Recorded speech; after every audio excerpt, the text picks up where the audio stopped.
Okay, so this is a quick review slash tutorial on how to generate the report that you need for your single experience report to show your progress on your project. So you should be logged in. You should be looking at your student dashboard here. And you're going to click on the Reports tab. So this right-hand box here, click on that, and you're going to get journal and resume reports. That's not what we want. SAE and profit reports, yes. We're going to go right here to this top option in the middle column, single experience report. If you click on that, it's going to bring up this little option box.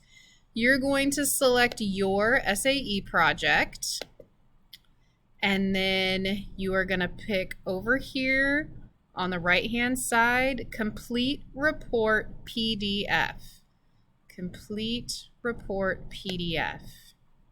So when you click that, it's going to download it into the lower corner of your browser probably. You open that up. It's going to be a PDF document.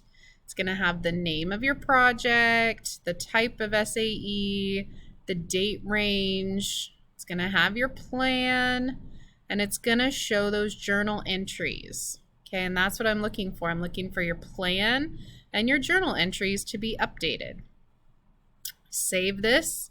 This PDF document right here is what you are going to submit. The other way that you can get to this, and I covered this in a previous video, is if you are in your Project or Experience Manager on the Journal tab, Project Experience Manager, you're going to see all of your projects listed, or your one project. If you go to the far right and you hover over this one, it looks kind of like a $ and a data graph maybe. It's going to show you, it says Single Experience Report PDF. If you click that, again, it's going to download into that bottom tray of your browser, and then you're going to be able to see your plan and any journal entries that you've made. So either way, that is the report and the way that you get to the report that you are going to submit for any of your record book entries.